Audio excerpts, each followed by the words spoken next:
Bom, eu passo a palavra agora ao Sérgio de Albuquerque Melo.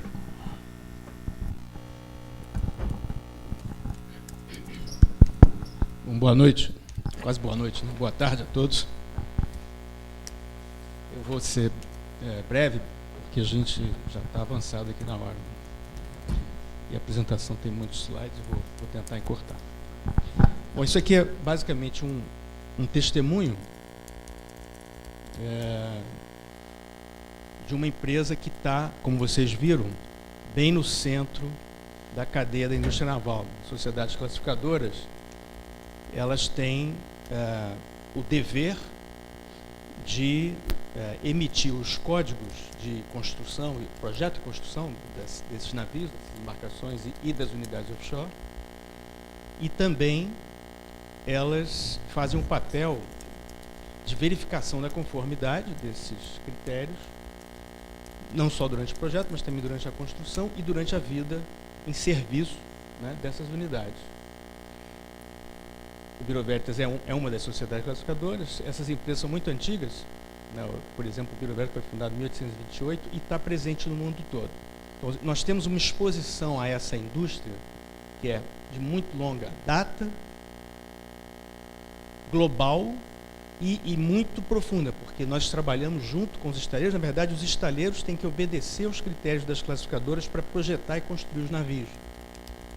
E mais à frente eu vou falar sobre isso, porque o papel das classificadoras está muito ligado à inovação, aos processos de inovação. Bom, isso aqui já se falou muito, eu não vou falar novamente sobre os nossos voos de galinha, né? Nós estamos no 3º programa de incentivo da construção naval, tomara que não seja mais um voo de galinha dessa vez. Agora eu queria falar sobre isso aqui em particular. A construção naval ela foi para a Ásia e lá na Ásia já se especializou. A Coreia já não está tão mais interessada em navios do tipo commodity, petroleiros, graneleiros, já está migrando para a China. E eu fiz agora há pouco, isso aqui são dados bem recentes, dos tempos de construção de navios na Coreia. Isso aqui não apareceu em lugar nenhum aqui hoje. E esses dados são bem confiáveis, né? As fontes são totalmente confiáveis. Um navio LNG, que é dos mais caros e dos mais complexos, na Coreia leva de 16 a 24 meses. Entre cortar o aço e entregar o navio, ou seja, todo o processo de fabricação. Um navio LPG, que é de gás liquefeito de petróleo, de 10 a 14 meses.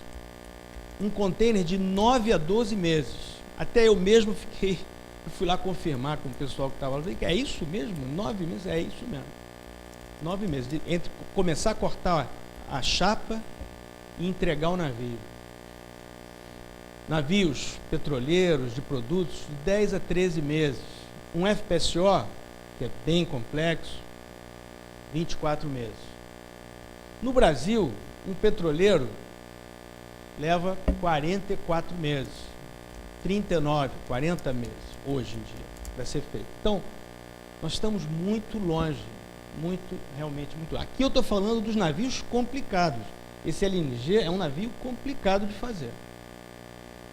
Ele leva de 16 a 24. O petroleiro, que é fácil, aqui a gente está levando 40 meses. Então, isso é só para dar uma dimensão de onde nós estamos.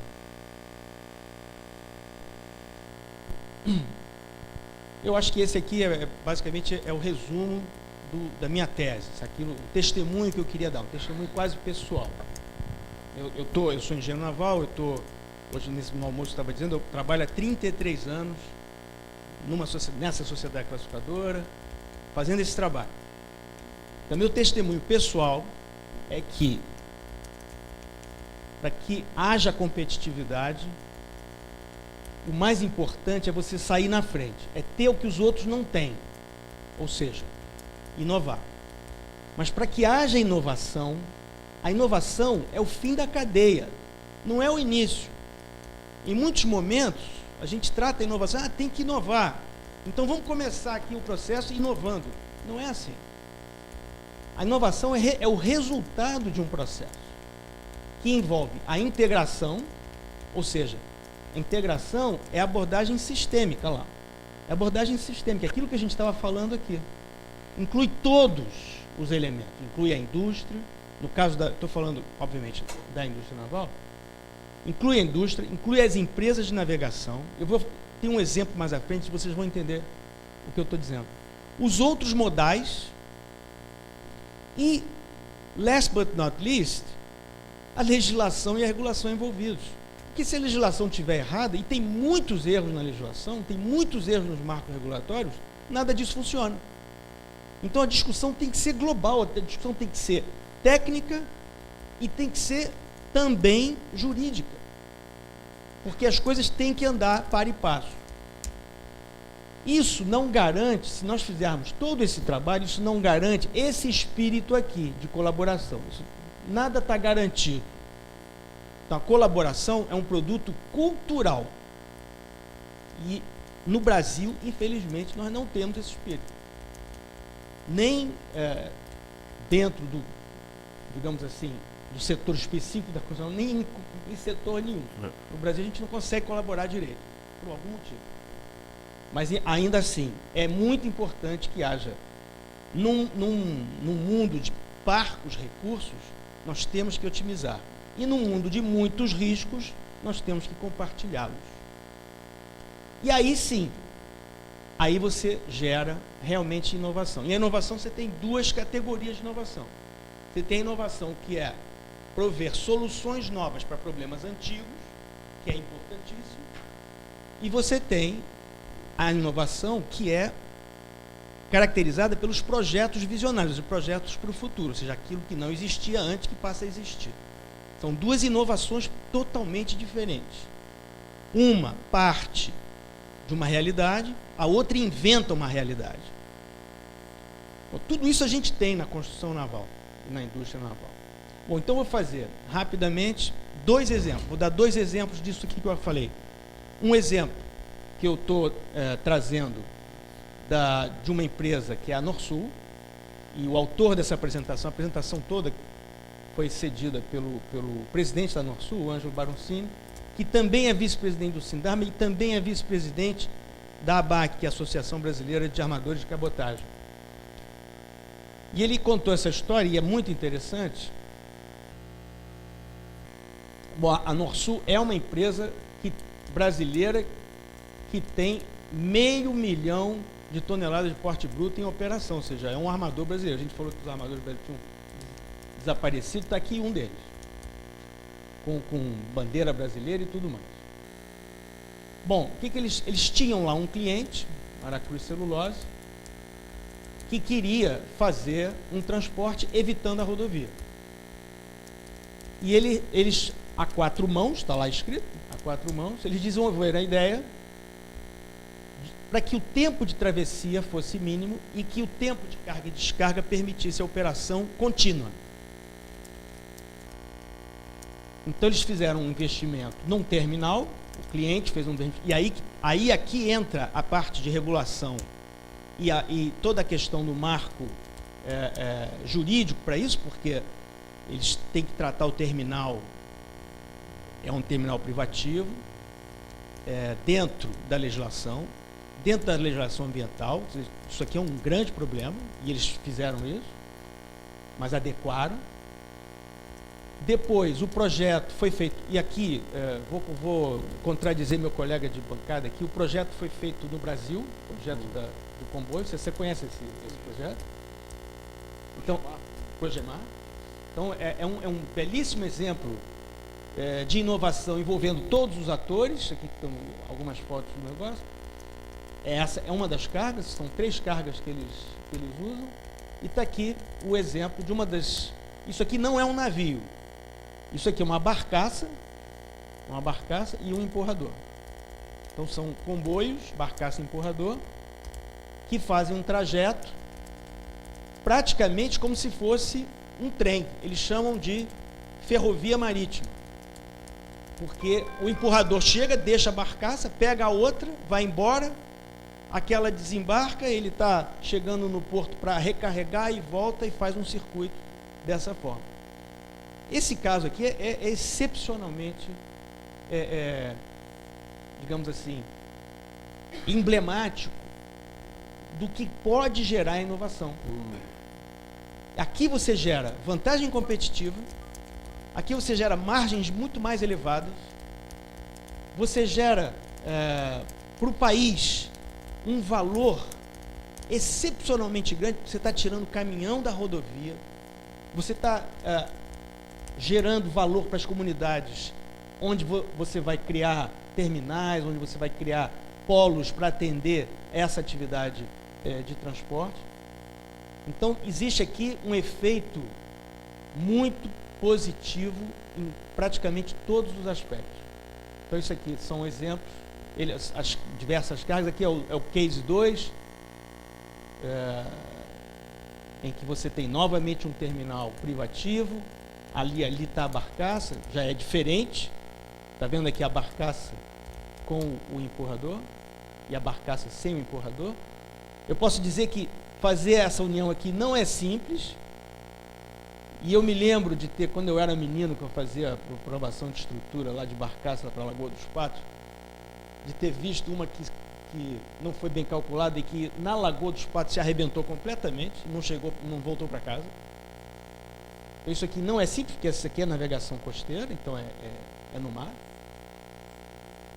Depois, está aqui o transporte, está aqui o terminal, isso aqui é a barcaça por dentro, é uma belíssima embarcação, levando celulose em fardo, e o case 3, que são bobinas, e aqui o trecho que eles cobrem, justamente nós estávamos falando que não tem cabotagem no Brasil, esse aqui é um exemplo de sucesso, engenharia brasileira, integração, inovação, está tudo aqui dentro. Então eu fiz questão de trazer isso aqui para exemplificar o que pode trazer inovação no Brasil. Bom, está aqui a fotografia da... Vou passar rápido, não vou fazer mais o... Aqui são os tipos de navio, a operação dos terminais. Os armadores de cabotagem, eles têm muitas queixas. Então, quando a gente fala de inovação, a gente precisa entender que para fazer inovação você precisa dominar os aspectos envolvidos na operação, e quando você se debruça sobre isso, você vai ver que os problemas legais são enormes. A navegação de cabotagem, por exemplo, é tratada do mesmo modo que a navegação de longo curso. Então, o despacho do navio, o despacho de uma carga de cabotagem, sofre o mesmo processo do despacho de uma carga de longo curso. É um absurdo. Então, eles têm 25 documentos para providenciar, quando o caminhão tem 4. E é uma carga local. Então, essas coisas impedem a inovação, impedem o desenvolvimento do setor como um todo. Se você não consegue resolver esses problemas, você não tem projeto, você não tem construção, você não tem nada. Bom, esse é um caso. O outro caso é bem diferente. Agora aqui eu estou no setor offshore. No Brasil, e agora eu vou falar de colaboração, nós não temos a tradição de colaborar. É muito diferente na Europa. Na Europa, aqui nós falamos assim, a indústria tem que falar com o meio acadêmico. Já se começou, né? Já tem vários programas. Mas os atores da indústria não falam entre si. Eles falam nos fóruns das associações. Mas para projetos comuns, é muito difícil. É muito difícil trocar informação e compartilhar ideias, riscos e custos em projetos comuns. Isso no Brasil praticamente não existe.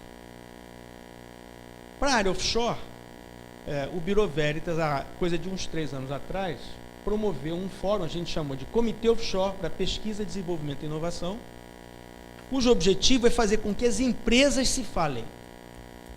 Então nós reunimos empresas como Petrobras, BG, ou então equipamentistas, EPCistas, as próprias autoridades, para que, primeiro, eles identificassem suas dificuldades. Então, quais são as dificuldades do pré-sal? Houve um seminário no CEPES, um seminário do COPED, dentro do CEPES, em que se falou das dificuldades do pré-sal.